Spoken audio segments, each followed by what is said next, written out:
Hello and welcome. You're welcome to comment your city and the time below. I always enjoy reading them. If you find these stories interesting, please consider subscribing. Let's start tonight's story. I arrived at the Greyhound Depot just after sunset on a Tuesday that felt like it belonged to someone else's life. The building squatted on the eastern edge of Millbrook, a town that had been dying so slowly nobody could pinpoint when it actually flatlined. Two routes still limped through after midnight, the 1247 to Harrisburg and the 215 from God knows where, and that was enough to justify keeping one warm body on site during the graveyard shift. That warm body was me now. Cash payment, no background check, no questions about the gap in my employment history. Those three factors mattered more than I wanted to admit, even to myself. There were things I wasn't running toward and things I very deliberately wasn't thinking about. The night shift at a forgotten transit hub seemed like the right place to let those things stay buried. In the depot manager, a man named Vic, whose handshake felt like grabbing a leather glove full of cold coins, gave me a tour that lasted maybe 10 minutes. Waiting area, 40 plastic chairs bolted to linoleum that had probably been installed when Carter was president. Maintenance bay, tools that looked older than me, the smell of oil and something sweetly rotten I couldn't identify. Platform, concrete slab under flickering sodium lights, stretching into darkness where the fence line dissolved into scrub woods. And finally, the dispatch office, a glorified closet with a desk, a radio, a coffee maker crusted with ancient grounds, and a logbook that opened with a crackling sound like breaking old bones. "You're here to make sure the buses come and go on time," Vic said, and the way he said on time made it sound like a threat. "Log arrivals, log departures, answer the radio if dispatch calls, lock up at 6. He was already backing toward the door. "Any questions?" I had dozens, but the set of his shoulders told me he wouldn't answer them. After he left, the silence settled over everything like dust. I found the first rule list within 5 minutes. It was laminated, corporate, taped to the wall beside the radio with yellowed Scotch tape. The header read, "Overnight operational protocol, platform lights remain on at all times during operational hours. All buses docking at designated times are to be logged immediately. Maintain radio contact with central dispatch. Passengers requiring assistance should be directed to wait in the designated seating area. Report any maintenance issues to the day shift supervisor." Standard stuff. Vague enough to be useless. Be specific enough to blame you if something went wrong. But when I opened the desk drawer looking for a working pen, I found the second list. This one was handwritten on the back of an old routing schedule, folded into a tight square and shoved under a manual for a radio model that wasn't even in the office anymore. The paper was stained, grease in one corner, something darker and flaking near the bottom edge. The handwriting was cramped and urgent, like someone writing during an earthquake. "Real rules. Nights only turn off all platform lights between 1 and 3 a.m. No exceptions. Do not log buses that arrive early. Do not acknowledge them. If the radio calls you by name before you've identified yourself, don't answer. Unplug it." The waiting area clock runs slowly. Add 7 minutes to all official times. Either if you see someone in the maintenance bay, stay in the office. They're not supposed to be there. Never trust what the logbook says happened. Only trust what you wrote yourself. I read it twice, then 3 times. The lists contradicted each other immediately, fundamentally. Lights on versus lights off. Log all buses versus ignore early arrivals. Trust the equipment versus suspect everything. I sat at the desk and stared at both lists, trying to find some logical explanation. Maybe the handwritten one was outdated, some paranoid former employee's neurotic system rendered obsolete by new corporate protocols. Maybe it was a joke, hazing the new hire. The fluorescent light above me stuttered, and in that half-second of darkness, I felt the temperature drop 5 degrees. When the light steadied, I made my decision. I'd follow the official rules, the laminated ones, the ones that came from management, not from some anonymous night shift ghost. I folded the handwritten list and shoved it back in the drawer.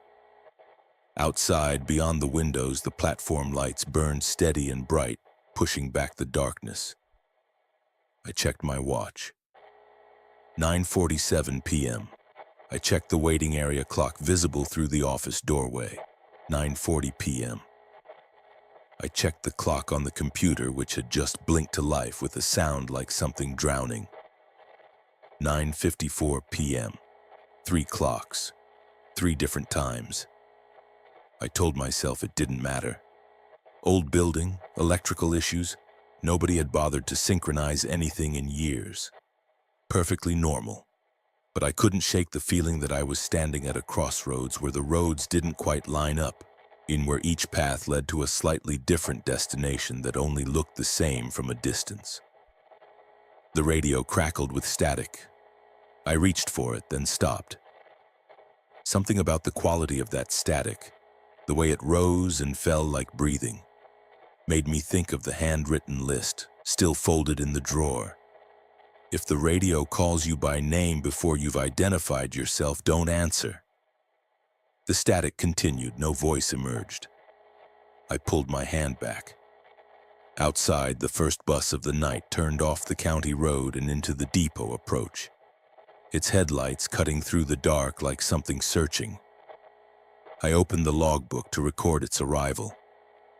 The page was already filled with entries written in handwriting that looked disturbingly similar to mine, documenting events that hadn't happened yet. 12:47 a.m. Bus 4471 arrived on time.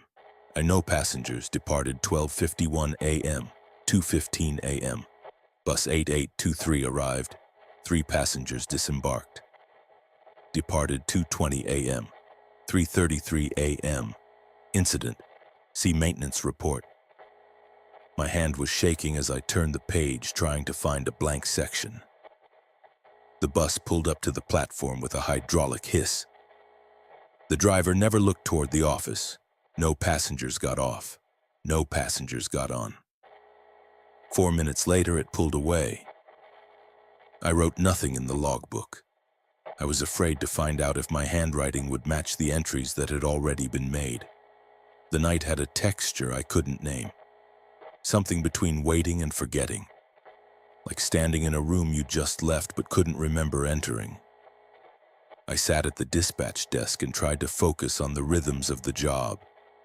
The hum of the vending machine in the waiting area, or the tick of the mismatched clocks, the occasional groan of the building settling into itself. At 11:23, according to my watch, though the wall clock insisted it was 11:16, the radio crackled to life. Night dispatch, this is Central. Confirming the platform is clear this time, respond. The voice was professional, bored, reading from a script. But they'd called me night dispatch without me ever identifying the station. And that phrase, this time. I reached for the radio, thumb on the talk button, then hesitated. The handwritten rules surfaced in my memory like something floating up from the bottom of dark water. If the radio calls you by name before you've identified yourself, don't answer. But they hadn't used my name. They'd used my position. I pressed the button. This is Greyhound Depot, Millbrook Station. The platform is clear. No issues to report, static answered. Then silence, then so faint I almost missed it. Copy. Glad you made it this time. The transmission ended. I stared at the radio for 3 full minutes, trying to decode what I'd just heard, trying to convince myself I'd misunderstood. But the words sat in my chest like cold stones. This time, made it. As if there had been other times, other attempts, other versions of this night where I hadn't made it at all. I needed to move, to do something that felt productive and normal. I decided to complete a circuit of the depot, check the waiting area, the platform, and the maintenance bay. Establish a routine. Prove to myself that this was just a job, just a building, just a night like any other. The waiting area felt wrong the moment I stepped into it. All 40 chairs were empty, but they didn't feel unoccupied. The air held that particular density of a space people had just left, warmth and presence lingering like breath on glass. A newspaper sat on one of the chairs folded to the crossword puzzle. Several clues had been filled in with a blue pen. I hadn't seen anyone enter. The bus that had come through earlier had been empty. I picked up the newspaper. The date was tomorrow. My hands went numb.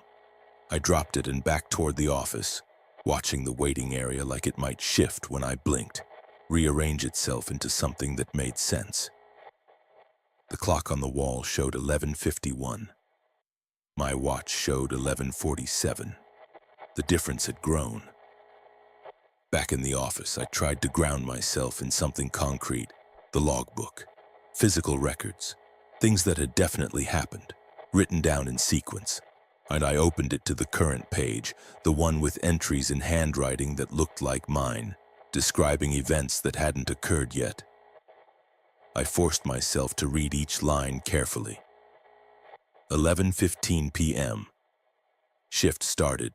All systems are normal. But I'd started at 9:30. I'd been here for over 2 hours. 11:47 p.m. Checked waiting area. Found evidence of recent occupancy. Newspaper dated November 14th. Today was November 13th, and I had just checked the waiting area at 11:47 just now, seconds ago. My throat closed. The entry continued.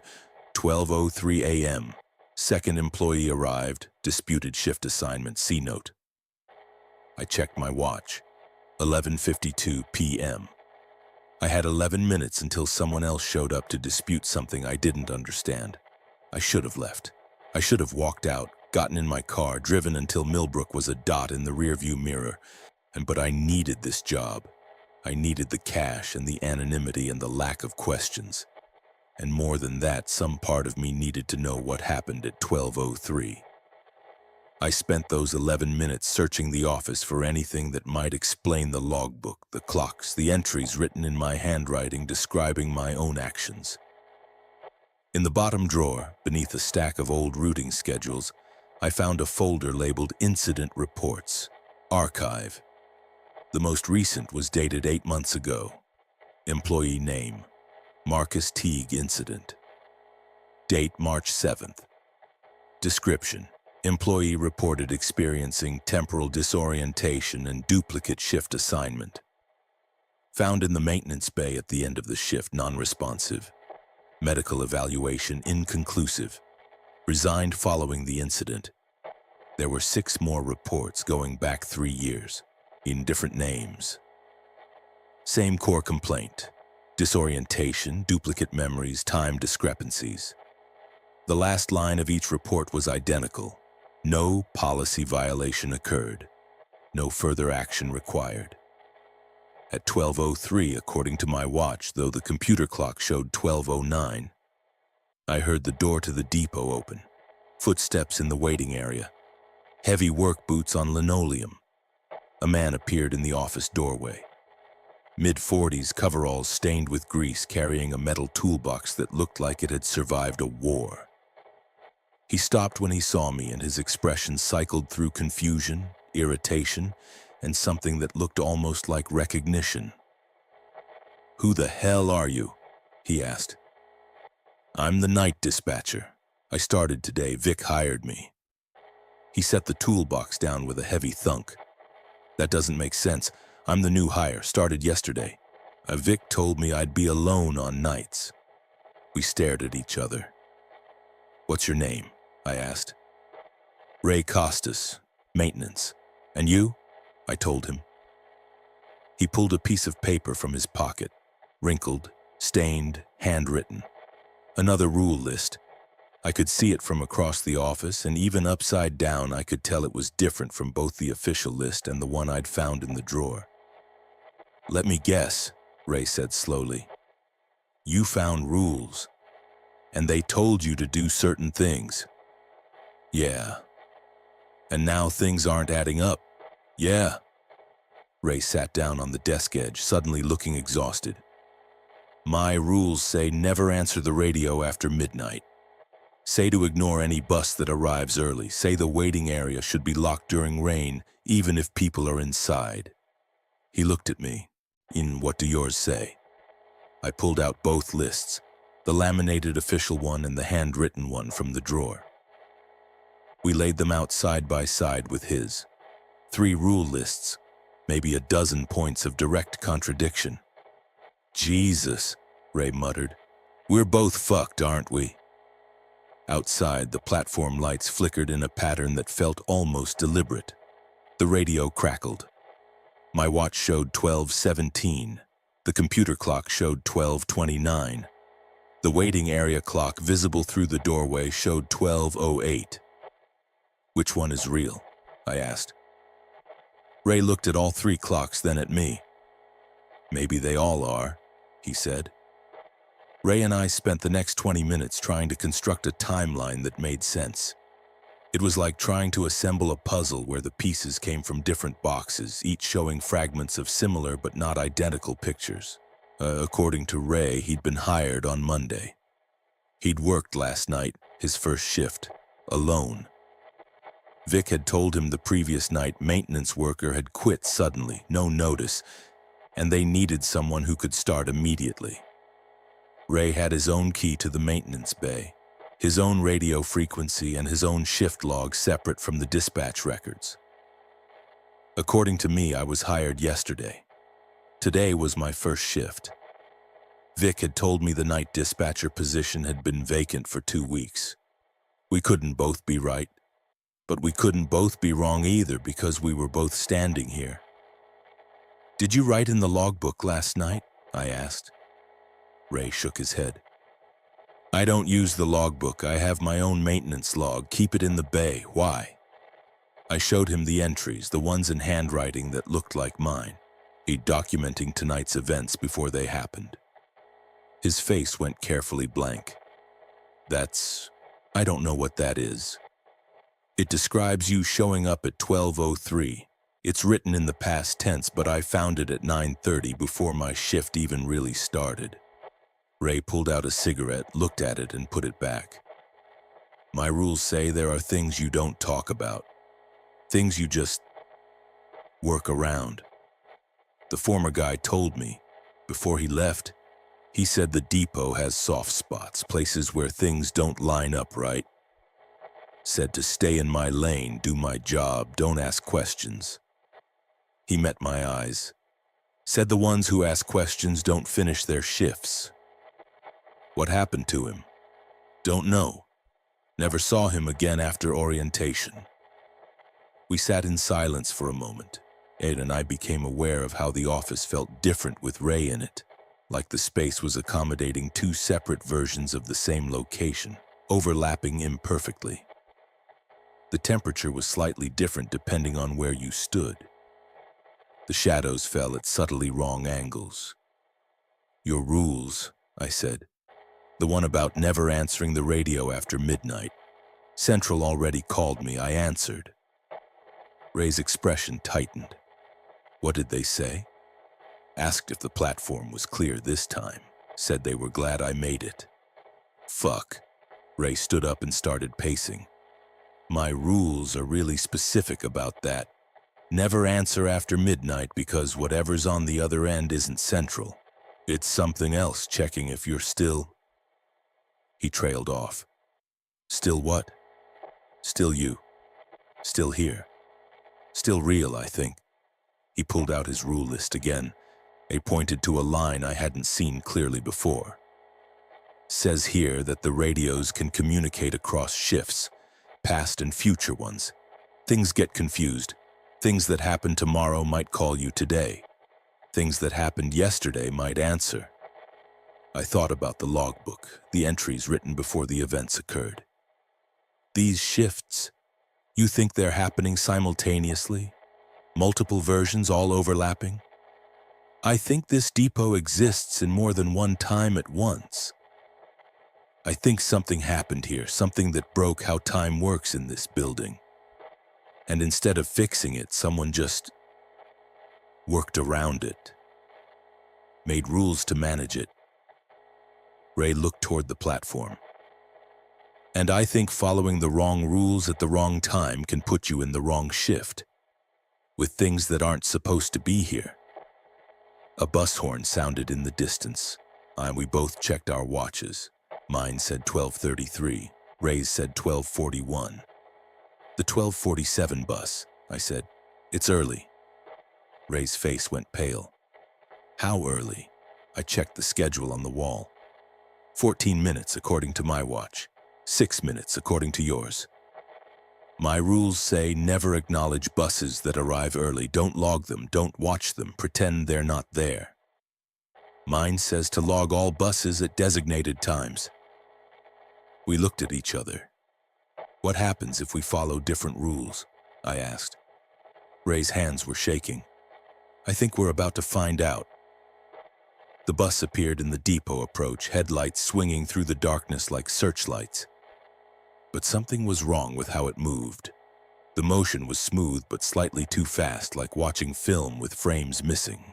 Ian had pulled up to the platform with a pneumatic hiss that sounded distant and close at the same time. Don't go out there, Ray said. He was backing toward the office door, away from the windows. My rules say stay inside, stay away from windows, don't look directly at it. But my rules, the official ones, said to log all buses, to maintain normal operations, to provide passenger assistance if needed. I stood up, moving toward the platform door. Don't, Ray hissed. Listen to me, that bus isn't supposed to stop here, not in this version. If you acknowledge it, you're going to pull things together that need to stay separate. There might be passengers. There aren't. There are never passengers on the early buses. There's only... The bus doors opened. Something moved inside the bus, behind the tinted windows, too tall to be sitting down, and too thin to be human proportioned. I stepped onto the platform. Ray shouted something behind me, but his voice sounded like it was coming through water, distorted and distant. The platform felt different under my feet, the concrete somehow softer, newer, like walking on concrete that hadn't fully cured.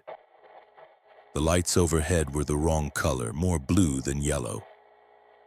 I was in a different version of the depot. The thing inside the bus moved toward the door. I saw its silhouette. Elongated, joints bending in too many places, and some primal part of my brain screamed that I needed to run, needed to move, needed to not be here when that thing stepped into whatever passed for reality on this platform. Behind me, Ray appeared at the platform door.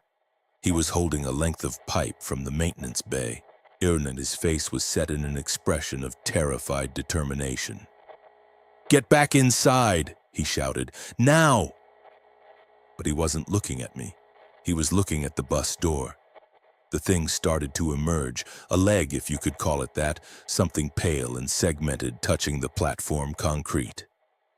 Ray ran forward, swinging the pipe at the bus door mechanism. Metal hit metal with a sound like a bell cracking. The door shuddered, stuck half open.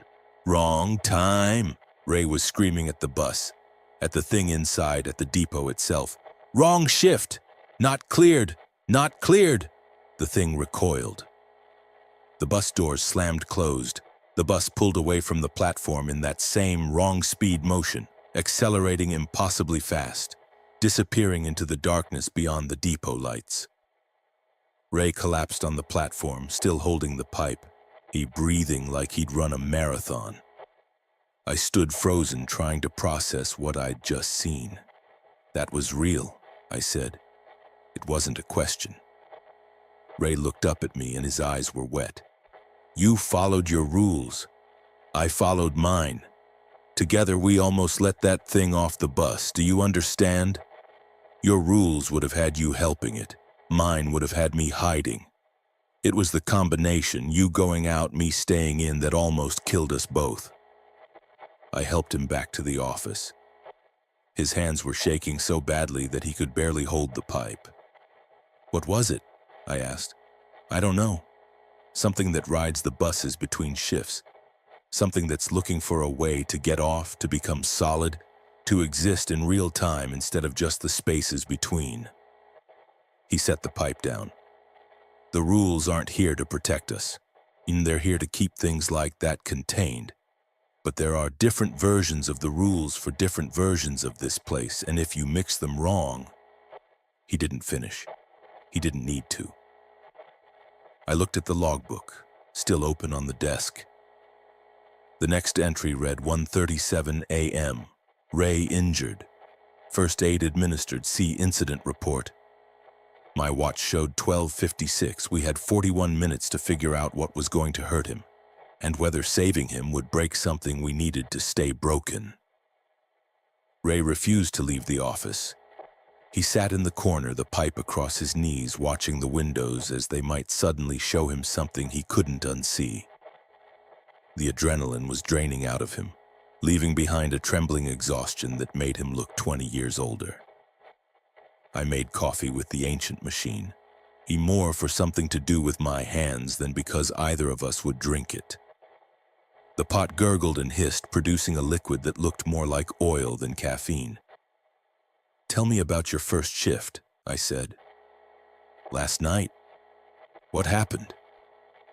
Ray was quiet for a long moment. It was normal. Mostly 2 buses came through on schedule. I did maintenance on the platform lights and replaced some wiring in the bay, but there were things. He paused. "I heard voices in the waiting area when it was empty. Found tools moved around in the bay when I knew I'd left them somewhere else. And the clocks." He gestured vaguely. "Same as tonight, never matching." "Did you see anyone else?" "No, but I felt like I should have. Like someone had just left every room I entered. I knew that feeling. I'd had it all night." "The maintenance bay," I said. Have you been there tonight?" Ray shook his head. "My rules say not to go there during certain hours, between 1 and 3 specifically. The handwritten rules I found say if I see someone in the maintenance bay, I should stay in the office, that they're not supposed to be there. Then we're both supposed to avoid it. Different reasons, same result." Ray set down his coffee cup without drinking. "What if the rules are all describing the same things, just from different angles? Different shifts, different versions, but all trying to manage the same wrong things?"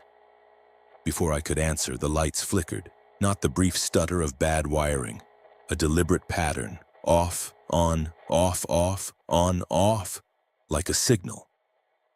Ray was on his feet immediately, gripping the pipe. "That's not normal," he said. "None of this is normal." "No, that's not an electrical failure, that's communication." The lights flickered again. Same pattern. I went to the window overlooking the platform. The sodium lights there were steady, unchanged. But the lights in the waiting area, visible through the interior window, were doing their own pattern, different timing, different rhythm. "There are 2 signals," I said. Ray joined me at the window. "Jesus, it's like 2 people trying to talk at once." The platform lights spelled out something I almost recognized. Not words, but a cadence, a familiar spacing. And the waiting area lights answered in their own rhythm, overlapping, interfering. Then both went dark. In the sudden blackness, I heard it. Footsteps in the maintenance bay, heavy boots on concrete, methodical, coming closer. Ray's rules said the bay should be empty now. My rules said anyone in there wasn't supposed to exist. Both of us stood frozen, trying to decide which rules to follow. The footsteps stopped just outside the door to the bay, the door that connected to the office through a short corridor. A knock, 3 precise raps, professional and polite. "Hello?" A voice muffled through the door. "Is someone there? I need help." Ray grabbed my arm, squeezed hard enough to hurt. "Don't answer. Someone might actually need help. No one real is in there. Not at this hour, not in this shift. The knock came again. Please, I'm injured. The bus. Something happened with the bus. I can't find the exit. I looked at the logbook. The entry was still there. 1:37 a.m. Ray injured. My watch showed 1:24. Ray, I said slowly, what if that's you? His grip on my arm loosened. What?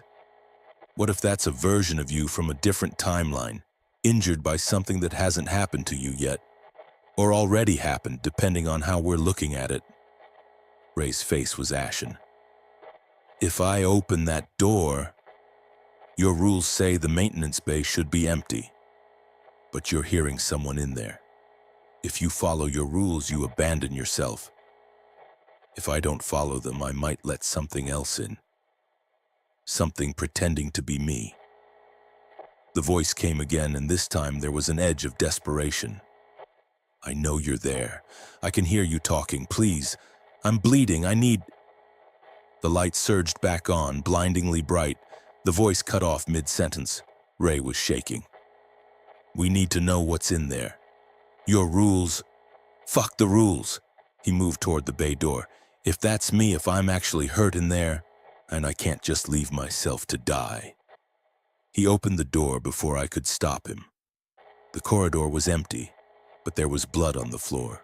Fresh, still wet, leading from the bay into the corridor, stopping at the door we'd just opened, like someone had crawled this far and then vanished. Ray stepped into the corridor, following the blood trail. I grabbed the flashlight from the desk and followed. The maintenance bay was a cathedral of shadows. High ceiling, exposed beams, equipment hulking in corners like sleeping animals. The blood trail led to the center of the space, then stopped. Nobody. No source, just blood pooling on concrete. This isn't right, Ray whispered. This hasn't happened yet. Or it's already happened and we're just catching up. He knelt beside the blood, not touching it. This is real. Fresh. I'm not even starting to dry. I checked my watch. 1:31. 6 minutes until the logbook said Ray would be injured. We need to leave, I said. Now, get back to the office, lock the doors, ride this out. But Ray wasn't listening. He was staring at something in the shadows at the far end of the bay. A door, set into the wall. Old steel, painted institutional green. That wasn't there before, Ray said. Are you sure? I've been working in this bay. I know every inch of it. That door does not exist. But it did exist. I could see it, solid and real, with a small window at eye height. And through that window a light was on inside. Ray stood up and started walking toward it. Don't, I said, but my voice had no weight, no authority. I was telling someone not to do what I was already following them to do. We reached the door together, and through the window we could see a room, small, windowless, filled with filing cabinets and shelves. And someone inside bent over a desk, writing. The person looked up. It was me, not a similar build, not a mistaken identity. Me, exactly me, wearing the same clothes with the same exhausted expression. The other me saw us and stood up quickly, pressing against the glass. Their mouth moved, forming words I couldn't hear through the door. Get out! It's feeding. It's feeding on both of you. Ray tried the door handle. Locked. The other me was pounding on the glass now, their face twisted with panic, pointing behind us. We turned. The blood on the floor wasn't pooling anymore, it was moving, spreading. Not randomly, but deliberately, forming patterns, symbols maybe, or writing in a language that hurt to look at. In the shadows between the equipment, something was watching us. Multiple somethings. Tall, wrong, patient.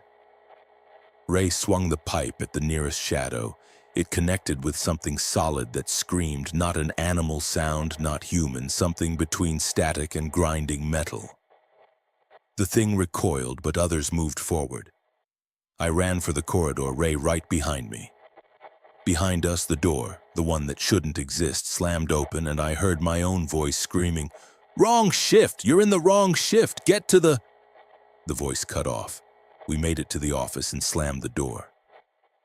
Ray collapsed against the wall, blood soaking through his sleeve from a wound I hadn't seen him receive.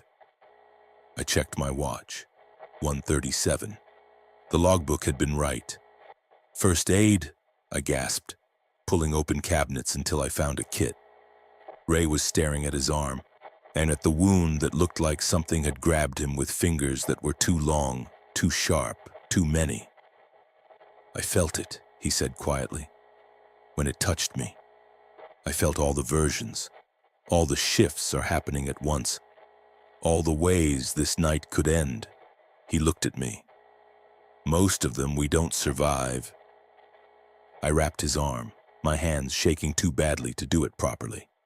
Outside, buses moved in the darkness, arriving early, late, on time, at schedules that existed in realities we couldn't see.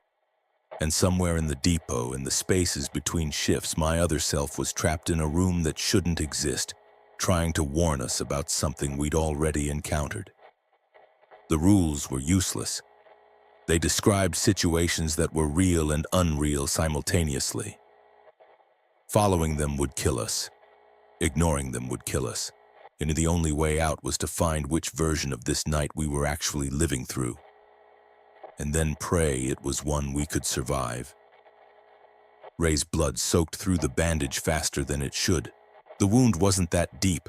I could see it clearly now that I'd cleaned it.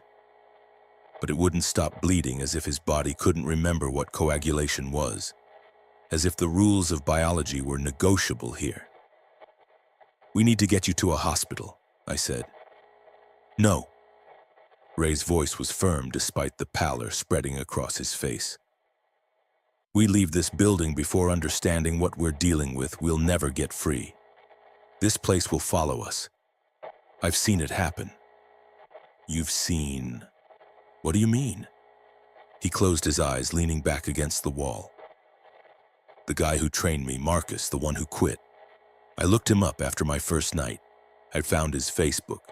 He posts pictures every day from different places, different states, different towns. But in every photo, somewhere in the background, there's a bus depot. Different ones, but always there, always in frame."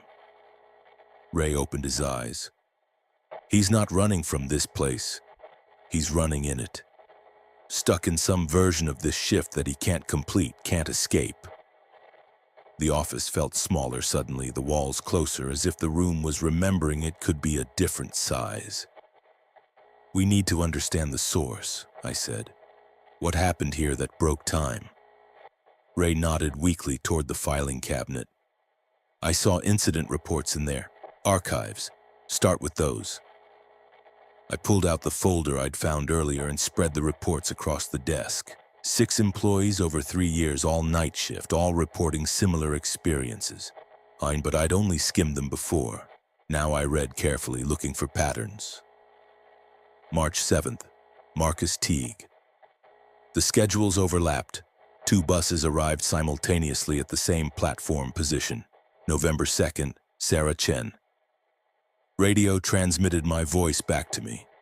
I was warning myself not to enter the maintenance bay, but I hadn't entered it yet. Wouldn't for another hour. When I finally did, I found a watch on the floor. My watch. The one I'm wearing now. Still on my wrist. Each report described temporal impossibilities. Each ended with the same bureaucratic dismissal. No policy violation occurred. No further action required. They weren't investigating these incidents. They were documenting them, managing them. And there's nothing about what caused it, I said, just symptoms, observations. Look for building history, Ray said, maintenance records, construction. I dug deeper into the cabinet, past employee files, past incident reports, into a section labeled Facility Operations. The folder was thick, water damaged, and held together with a rubber band that snapped when I touched it. Inside, architectural plans, permits, and inspection reports going back 40 years. And buried in the middle, a newspaper clipping from 1987, fragile and yellowed. Transit Depot reopens after scheduling error tragedy. Millbrook Depot resumed operations today following a week-long closure after a routing system malfunction resulted in multiple schedule overlaps. On the night of August 4th, a computer error caused buses from 6 different routes to arrive simultaneously, creating severe overcrowding and confusion. 3 passengers remain missing. County officials maintain that the disappearances are unrelated to the technical failure, citing evidence that the individuals left the depot area voluntarily. The facility has been fully inspected and upgraded with new dispatch equipment. This was an unfortunate technical glitch, stated Regional Transit Director Vernon Hayes. All safety protocols have been reviewed and enhanced. The traveling public can be assured of the depot's complete safety. 3 passengers are missing, not dead. Missing. Because they couldn't find the bodies or because there were no bodies to find? August 4th, 1987, I read aloud. Multiple buses arrived at once, in schedules overlapping in real space. Ray's eyes were closed, but he was listening. Quantum superposition, multiple states occupying the same space. When it collapsed. It didn't collapse cleanly. Some version of those overlapping schedules was never resolved. They're still happening, all at once, different shifts bleeding into each other. And we're stuck in the interference pattern. I kept reading through the documents. After the incident, the depot had been restructured.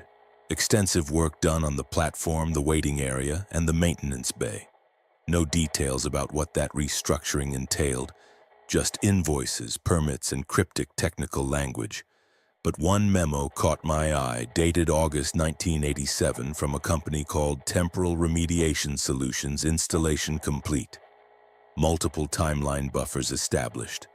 Recommend ongoing monitoring via rule-based protocols to manage coherence drift. Staff should be rotated frequently to prevent pattern lock. Under no circumstances should employees from different shift phases interact directly. They hadn't fixed the depot. They'd quarantined it, built something around the broken timelines to keep them from spreading, to manage the overlaps, to prevent the temporal instability from reaching critical mass. The rules weren't safety protocols. They were containment procedures. And Ray and I had been interacting directly, violating the one absolute prohibition for hours. We're the problem, I said quietly. You and me both here, following different rules from different shifts. We're causing the timelines to merge. The things we're seeing, the creatures, the voices, are the impossible events. That's what happens when contradictory realities try to exist simultaneously. Ray opened his eyes. Then one of us needs to leave. Or one of us was never really here. We stared at each other. Check the employee roster, Ray said. See who's actually supposed to be working tonight. I pulled up the schedule on the computer, an ancient system that took 3 minutes to boot, displaying information in neon green text on a black screen. Night shift, November 13th. Dispatcher, vacant maintenance, Raymond Costas. My position was listed as vacant. I'm not supposed to be here, I said. The words felt hollow. Or I'm not, Ray countered. That roster could be from my timeline or yours. We don't know which version we're reading. He was right. Every piece of evidence we found was suspect, potentially from a different iteration of this night. My watch buzzed. An alarm I'd forgotten to set. 2:15 a.m., the second bus of the night. The 2:15 from somewhere unknown, scheduled to arrive exactly now. I looked through the window toward the platform. The bus was already there, idling, doors open. I hadn't heard it arrive. Ray pulled himself to his feet, unsteady but determined. The rules all say things about this bus, different things. I pulled out the lists. Official rules. All buses docking at designated times are to be logged immediately. Handwritten rules. Do not log buses that arrive early. Ray's rules. Buses arriving on time should be documented but never approached. It's on time, I said. All our watches show different times, but in at least one timeline. This is exactly 2:15. So we log it? I don't know. Through the window, I could see inside the bus. 3 passengers sat in separate rows, completely still, facing forward. As I watched, one of them turned to look directly at the office. At me. It was the other me, the one I'd seen trapped in the room that shouldn't exist. They pressed their face against the bus window, mouth moving, forming words I couldn't hear but somehow understood. Don't get on. The second passenger turned. It was Ray, eyes wide with terror, shaking his head violently. The third passenger turned. It was Vic, the manager who'd hired me, except his face was wrong. Too smooth, too symmetrical, like a photograph of Vic rather than an actual person. All 3 were screaming silently inside the bus. "That's not a bus," Ray said, "and that's a collection bin." And I understood. The depot wasn't just managing overlapping timelines. It was harvesting the redundancies. When 2 versions of the same person existed in the same shift, the system collected the excess, stored them in the between spaces, and used them to fuel the temporal buffer. The rules weren't protecting us from the broken timelines. They were making sure we didn't realize we were the ones being fed to it. The bus sat idling on the platform, patient as a predator. Through its windows, 3 versions of people I knew, or was I supposed to know, screamed without sound. The hydraulic hiss of the open door sounded like breathing. Ray was gripping the edge of the desk, his injured arm leaving bloody fingerprints on the laminate. "We can't interact with it, either of us. Any acknowledgement might trigger collection. But what if we're supposed to interact with it? What if that's how we stop this? Or what if that's how we join them?" The computer screen flickered and new text appeared. Not from anything I'd typed, but as if the system was answering me directly. Timeline coherence. Critical redundancy resolution required multiple entities sharing singular designation collection protocol. Active. "It thinks we're redundant," I said. "Both of us. Multiple versions in one space." Ray laughed, a sharp, bitter sound. "We are redundant. I'm working a maintenance shift. You're working a dispatch shift. But there's only supposed to be one night worker. The system's trying to figure out which of us is real. Maybe we both are. Then we're both getting collected." Outside, the bus engine revved. Not loud. A subtle increase in idle, like it was preparing to leave. With or without new passengers. A sound from the waiting area spun me around. The door from the platform had opened and a small figure stood silhouetted against the sodium lights.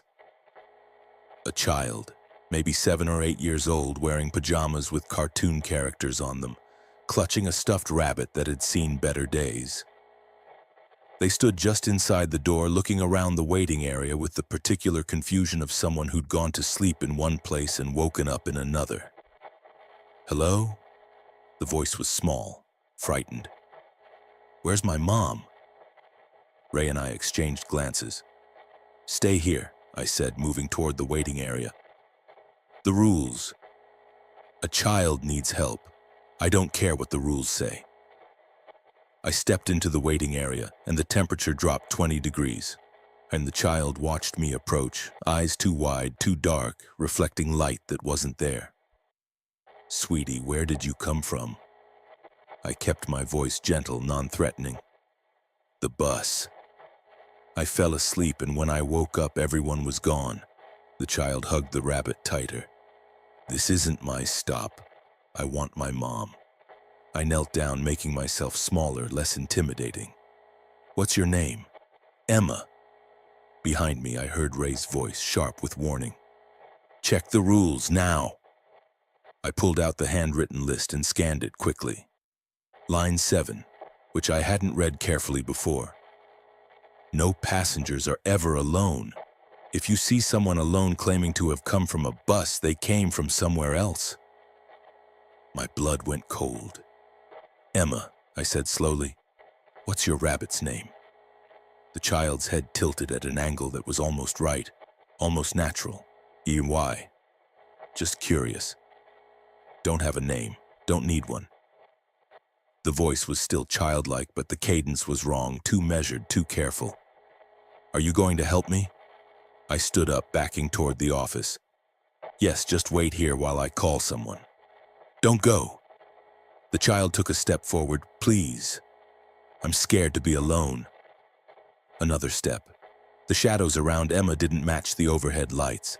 They fell at wrong angles, pooled darker than they should. "I'm really hungry," Emma said. "Haven't eaten in so long, since the schedules broke, since we got stuck here." "We?" Emma's smile was too wide.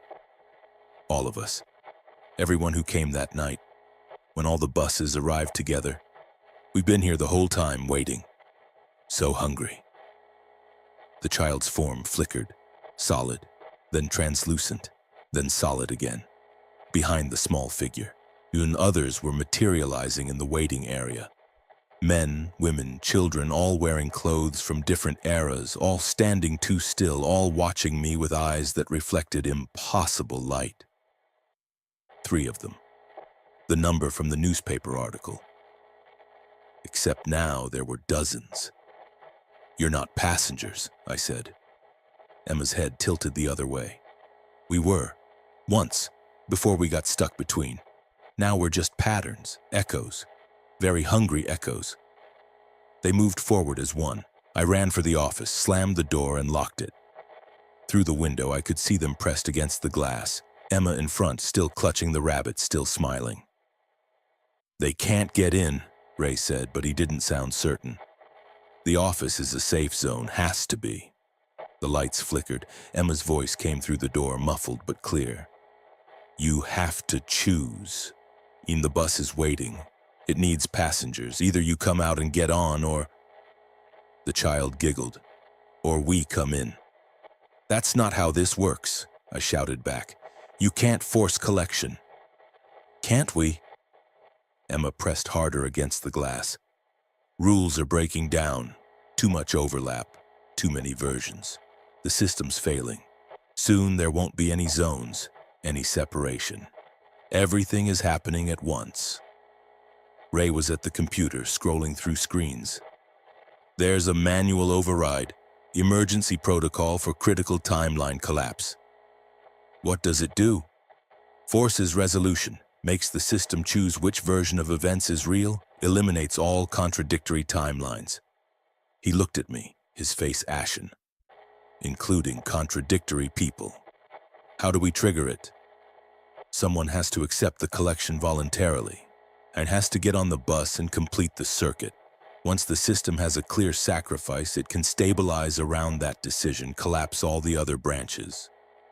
Understanding hit me like cold water. "One of us has to get on that bus." "Yeah. And whoever gets on becomes an echo, like them. Food for the system." We looked at each other. Ray was bleeding, weakening by the minute. I was, what? Not supposed to be here according to the schedule. An anomaly, a glitch. Maybe I was already a ghost. The bus horn sounded, one long, insistent note, Emma's voice. "Choose now. The bus is leaving in 60 seconds, with passengers or without. But if it leaves without, we stop waiting politely." The figures in the waiting area were changing, losing their human facades, becoming elongated, segmented, the things we'd seen on the first bus, and the things that had injured Ray. They'd been human once, passengers. Now they were something else, trapped and starving in the between spaces, sustained by the temporal instability. "I'll go," I said. "No." Ray stood up, swaying. "I'm already hurt, already bleeding out. My timeline's ending anyway." "You don't know that." "Yes, I do. I've known since the maintenance bay. I felt it when that thing touched me." He pulled off his watch and held it out. "Take this. Remember which time is real. Don't let yourself get lost." "Ray, it's my choice. Let me make it." He walked toward the door. The figures in the waiting area parted, creating a path to the platform, to the bus. Ray stopped at the threshold, looked back. The rules were never about surviving. They were about choosing which reality you wanted to die in. I'm choosing this one, in the one where I save someone. He stepped onto the platform. Emma and the others followed him like a procession, filing toward the bus, finally satisfied. Ray climbed aboard. Through the windows, I saw him take a seat, saw the other figures fill the bus around him. The doors closed. The bus pulled away, Ray's face visible in the window, calm now, resigned. The moment the bus left the platform, everything lurched, reality snapping into place like a bone resetting. The clocks all synchronized, 3:17 a.m. exactly simultaneously.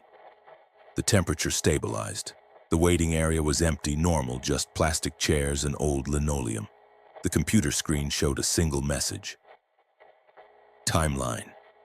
Coherence restored, redundancy. Resolution complete. Ray's toolbox sat in the corner of the office, his bloodstains on the floor. But no Ray.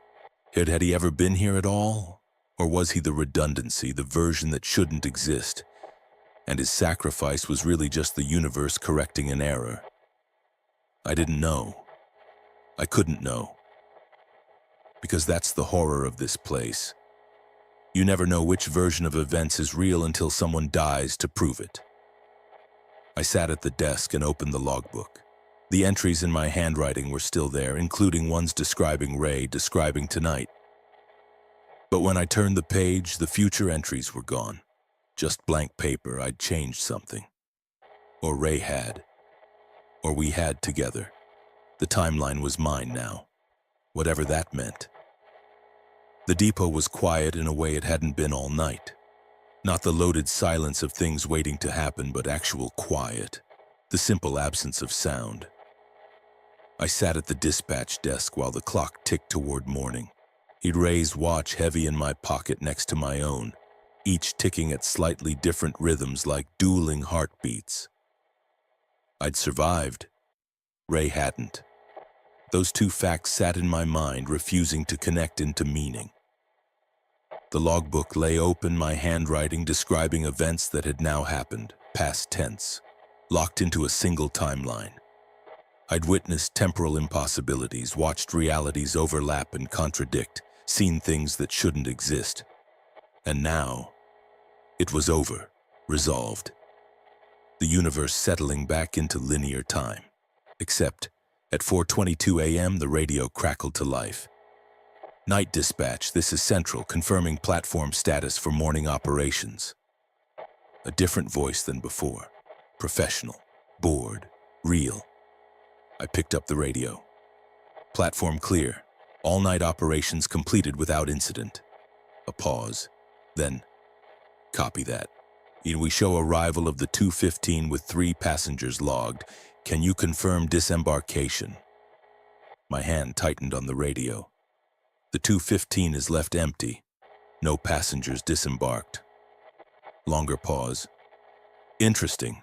Records show 3 passengers scanned at departure, indicating they left the bus at your location. Can you recheck the waiting area? I looked through the window. The waiting area was empty. Negative. No passengers present. Well, the voice sounded uncertain now. I'll mark it for review, probably a scanning error. Happens sometimes with the old equipment. The transmission ended. I sat very still. 3 passengers logged. The 3 echoes that had followed Ray onto the bus, maybe, or something else. The system's bureaucratic machinery is grinding on, recording impossibilities as minor technical glitches. No policy violation occurred. No further action required. I stood up, needing to move, needing to prove to myself that the depot was normal now, stable, safe. I walked through the waiting area, just chairs and linoleum, nothing lurking. I checked the platform, concrete, lights, and empty air. I even opened the door to the maintenance bay. The lights came on automatically. The bay was exactly as it should be, Tools, equipment, workbenches, no blood on the floor, no impossible door in the far wall. No evidence that Ray had ever been here, except for his toolbox in the office. His blood was on the bandage I'd wrapped around his arm. I was about to leave when I saw it. Writing on the wall behind a metal shelving unit, barely visible, scratched into the concrete with something sharp. I pulled the shelf away from the wall. Dozens of names carved into the concrete, some recent, yet others weathered by decades. Next to each name is a date. Marcus Teague, March 7th, Sarah Chen, November 2nd, David Corman, July 15th, and at the bottom, still sharp-edged and fresh, Raymond Costas, November 13th.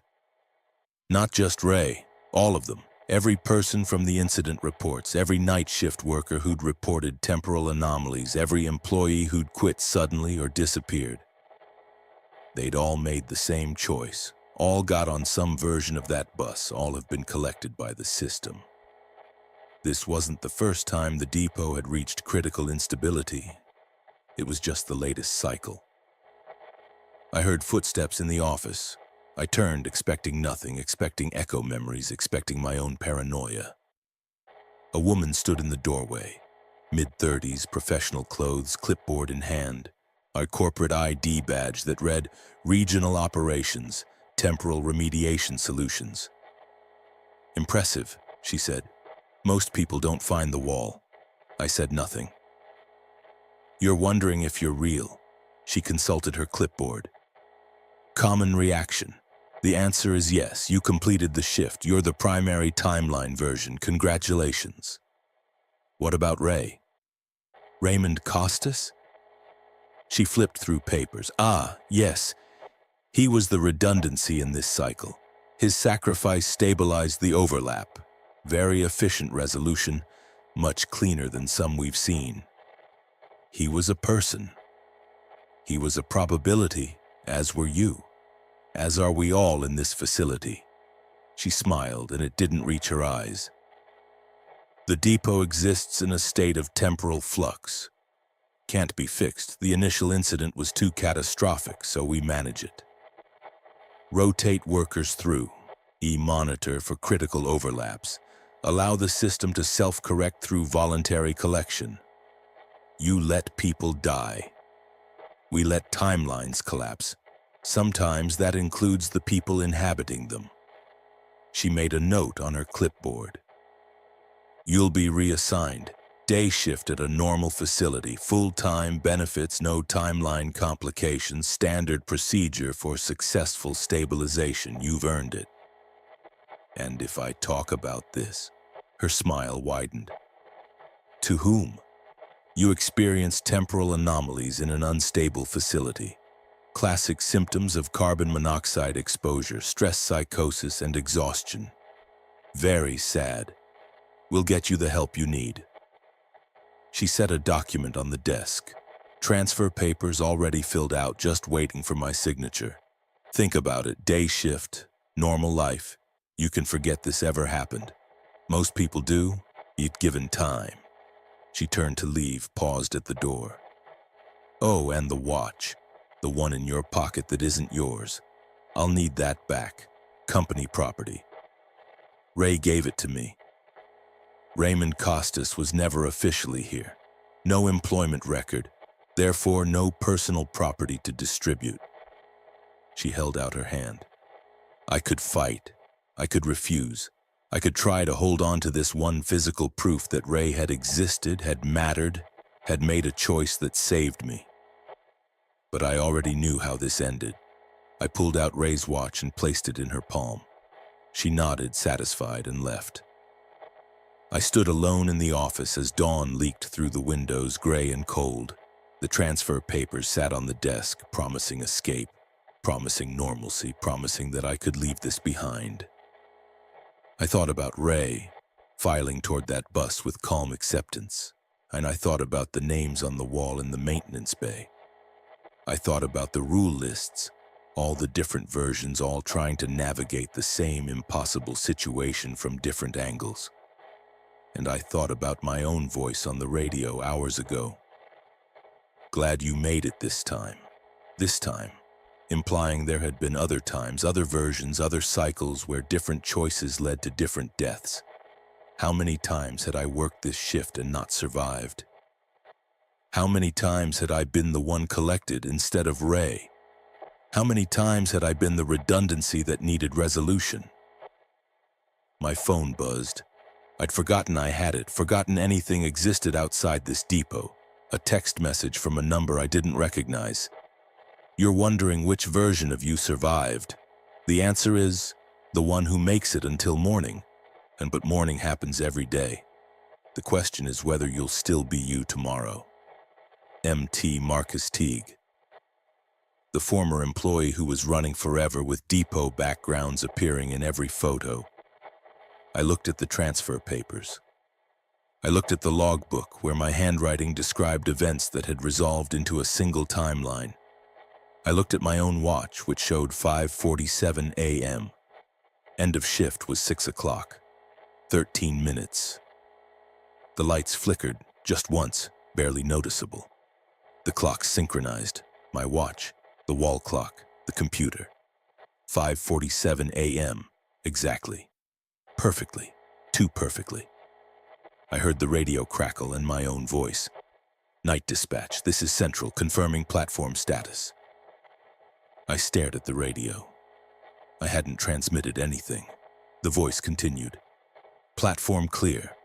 All-night operations completed without incident. That's what I'd said earlier. Exactly what I'd said. But I was hearing it now in real time as if I was transmitting it, or as if another version of me in another timeline was speaking those exact words. A bus pulled into the depot approach. I checked the schedule. No buses were due at this hour. Through the window I could see the bus clearly in the dawn light, and inside, sitting in separate rows, 3 passengers. One was Ray, one was me. One was someone I didn't recognize yet. Someone who looked like they'd been crying, whose hands were stained with something dark. All 3 were looking at the office. At me. The bus doors opened. I stood frozen, trying to understand what I was seeing, trying to make it fit into the reality that was supposed to be stable now, resolved, singular. My phone buzzed again. The system doesn't eliminate redundancies, it collects them. You're not free, you're stored, waiting for the next cycle, the next overlap, the next time it needs to be fed. Welcome to the between space. The office door opened. I turned. Ray stood there, alive, uninjured, holding his toolbox. Hey, he said. You must be the new dispatcher. I'm maintenance, night shift. He looked confused, though I thought I was supposed to be alone here. And I understood. It wasn't over. It would never be over. Ray's sacrifice hadn't ended the cycle. It had restarted it. And now I was here again, or still, or always had been. The depot existed outside of time, and everyone who worked here was trapped in the same recursive loop, making the same choices, dying the same deaths, creating the same ghosts. Forever. And I looked at Ray. This new, unaware version of Ray who hadn't been injured yet, who hadn't made his sacrifice yet, who was about to discover the rule lists and the temporal overlaps and the things that shouldn't exist. I could warn him. I could tell him everything. I could try to save him. Or I could follow the cycle, let it play out, hope that this time would somehow be different. My watch showed 5:47 a.m. It had shown 5:47 a.m. for the last 5 minutes. Morning wasn't coming. It never did. The moment stretched like old rubber, Ray standing in the doorway, his face open and uncertain, me frozen between timelines, between choices, between versions of a night that refused to end. Then something snapped, not a sound, but a feeling, like pressure equalizing, like surfacing from deep water. Ray blinked and confusion crossed his features. Sorry, I thought... He shook his head. Never mind, must be more tired than I thought. He walked past me into the office, set down his toolbox in the corner where I'd seen it before, where it had already been, where it always was. But his arm wasn't bleeding. The bandage was gone. The injury had never happened, or hadn't happened yet, or had happened to a different Ray in a different iteration. My watch ticked forward, 5:48 a.m. Time was moving again. I picked up the transfer papers from the desk, folded them, and put them in my pocket. I didn't sign them. I didn't tear them up either. They existed in the same quantum state as everything else here, both real and not, both relevant and meaningless. "I'm finishing up," I told Ray. "End of shift. You're starting." "Yeah, first night. Well, officially, I think." He frowned. "And that's weird. I remember being here before, but..." "Don't," I said. "Don't try to remember. It'll make it worse." He looked at me, really looked, and I saw something behind his eyes. Not quite recognition, but an awareness of shared trauma, of experiences that couldn't be articulated because they existed outside of linear narrative. "You know something," he said. "I know this place isn't normal. I know following the rules will keep you alive. I know that if you find multiple rule lists, they're all true and all false, simultaneously." I pulled out the rule lists from my pocket, the official one, the handwritten one, the one that Ray would eventually give me or had already given me or would never give me.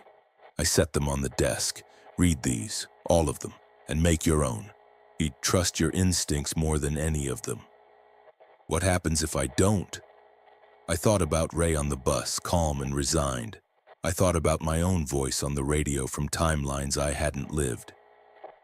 I thought about the names carved into the maintenance bay wall. You become part of the pattern. Forever. Ray picked up the rule lists, scanning them with increasing alarm.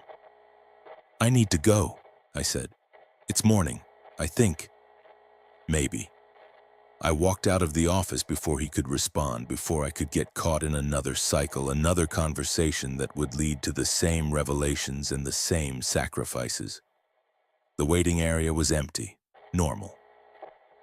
The chairs bolted to the floor in neat rows. The newspaper on the seat showed today's date, November 14th. I'd survived past midnight, past the temporal danger zone, into a new day. But as I pushed through the main doors into the parking lot, into the gray pre-dawn light, I felt it.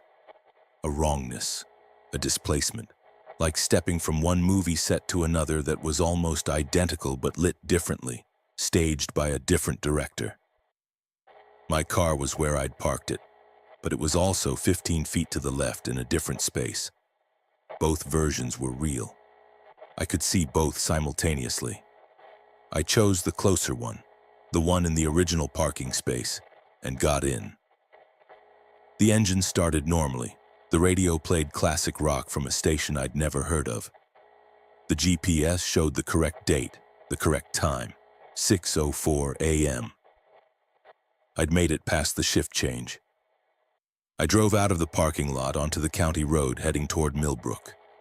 Behind me in the rearview mirror, the depot receded.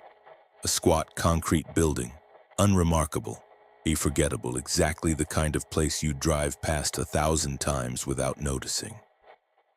But in the mirror, I also saw a different version.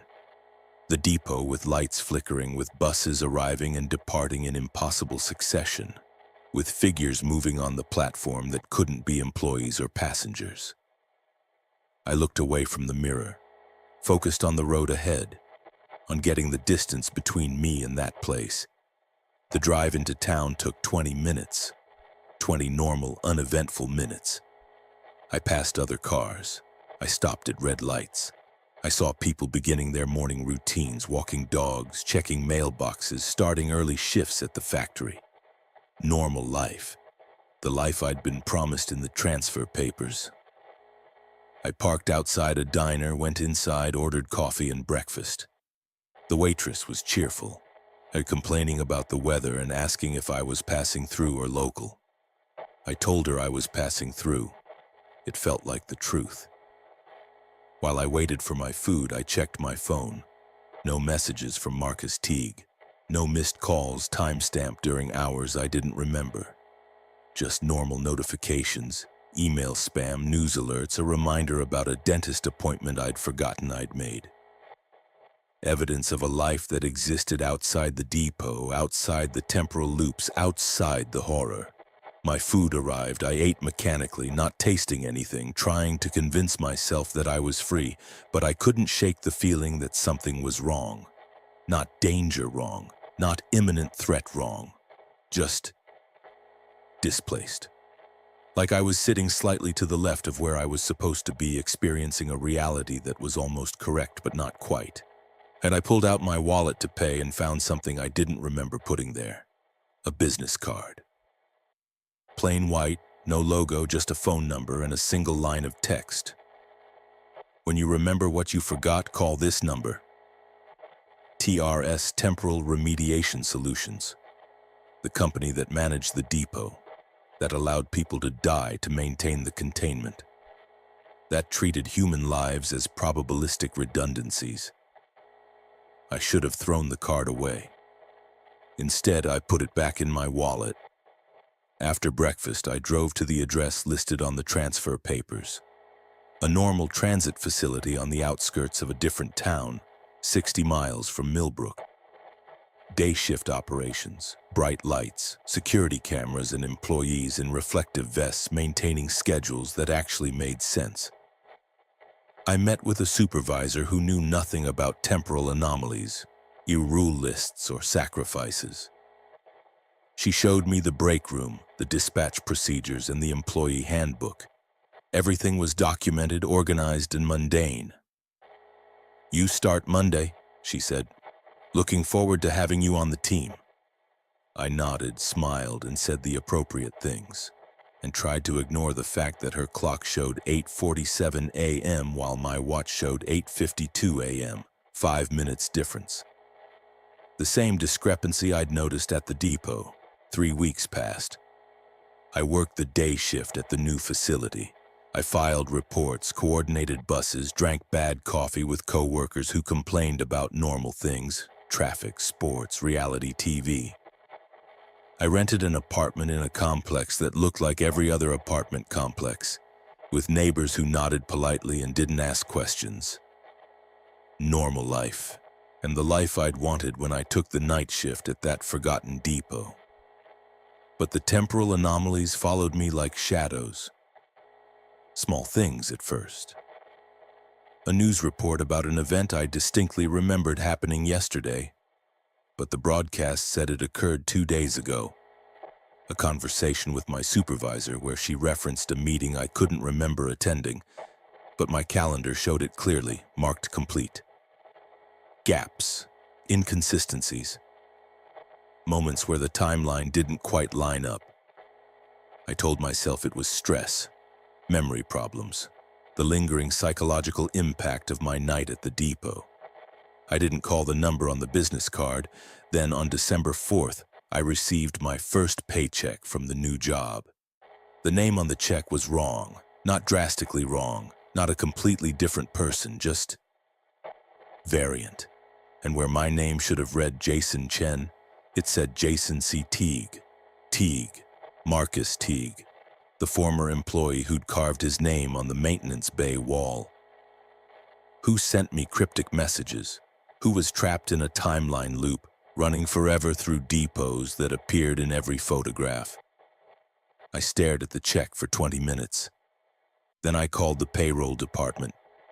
"Oh, I'm so sorry," the clerk said. "Computer glitch. We've been having issues with the new system. I'll issue a corrected check right away."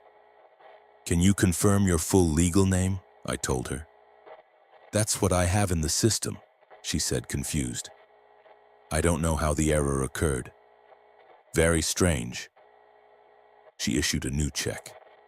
The name was correct, but the account number was wrong, off by 2 digits, enough that depositing it would have sent my money to someone else's account, and someone whose initials were MT. I didn't deposit either check. That night I pulled out the business card and called the number. It rang 3 times, then connected. No greeting, no identification, just a voice. You're experiencing integration drift. What does that mean? It means the timeline you're occupying isn't fully stable. You're slipping between versions of yourself. Sometimes you're Jason Chen. Sometimes you're Jason Teague. Sometimes you're nobody, just a pattern of probability waiting to collapse. A pause. It happens to survivors sometimes. The depot doesn't like letting go. How do I fix it? You don't. You manage it. You make choices. Every choice you make collapses a wave function, eliminates alternative versions, and anchors you in a specific timeline. The more consistent your choices, the more stable you become. And if I'm not consistent, you become like Marcus, present in all timelines and none of them, a quantum ghost. The line went dead. I sat in my apartment surrounded by evidence of a normal life, furniture I'd bought, pictures I'd hung, routines I'd established, and tried to figure out which choices mattered, which decisions would anchor me. But every option seemed equally valid and equally meaningless. I could stay in this apartment or move to another. I could keep this job or find a new one. I could try to remember what happened at the depot or force myself to forget. All paths led somewhere. None of them felt more real than the others. On December 9th, I received a package, no return address, just my name, spelled correctly this time, and my apartment number. Inside, a handwritten list, and the same kind of list I'd found at the depot. The same cramped, urgent handwriting, the same stains. But the rules were different. Integration maintenance. Post-depot. Never trust dates written by others. Only trust your own memory of the sequence. When clocks disagree, choose the time that feels wrong. That's the version trying to stay alive.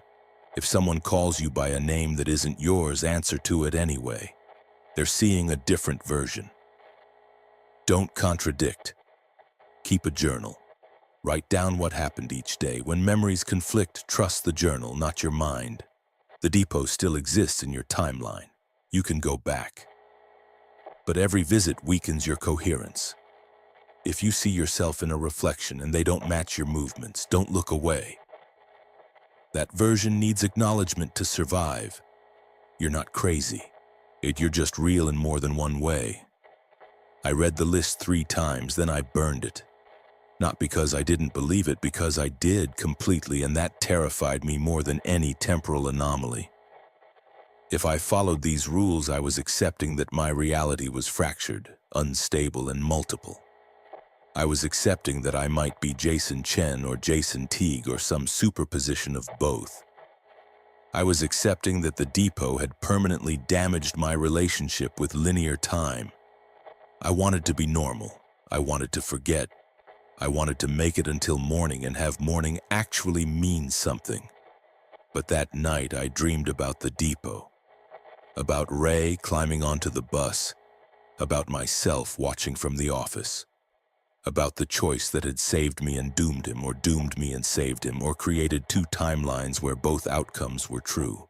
And in the dream, I was in the maintenance bay looking at the names carved into the wall. My name was there. Jason Chen, November 13th. But the date kept changing. December 4th, December 9th, December 13th. Every night I'd survived since leaving the depot added to the wall. As if I hadn't left at all. As if I'd been collected like everyone else, and this normal life was just a story I was telling myself while riding that eternal bus into the between spaces. I woke up at 3:17 a.m., the exact time the depot had stabilized after Ray's sacrifice. My apartment was dark, quiet, and normal. But through my bedroom window, I could see a bus stop across the street. A stop that hadn't been there when I'd moved in.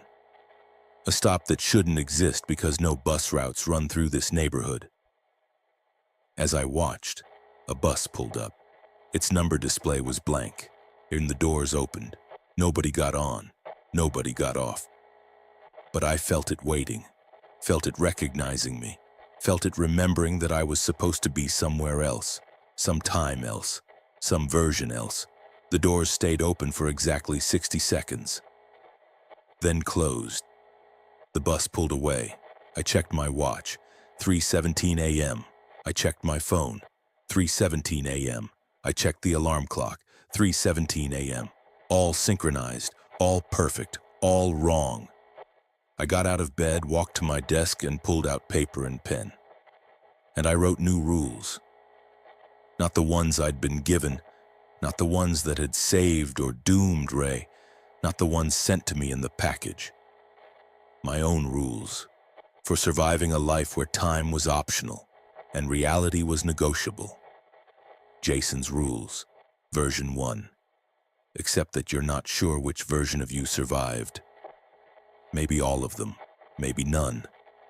The depot is real, and what happened there was real. Don't let anyone convince you otherwise. Ray made a choice. Honor it by living deliberately, not accidentally. When timelines diverge, choose the one where you're still yourself, whoever that is. Don't go back to the depot, but don't forget it either. It's part of you now. Every person you meet might be experiencing a different version of today. Be kind. They're all struggling with their own timeline.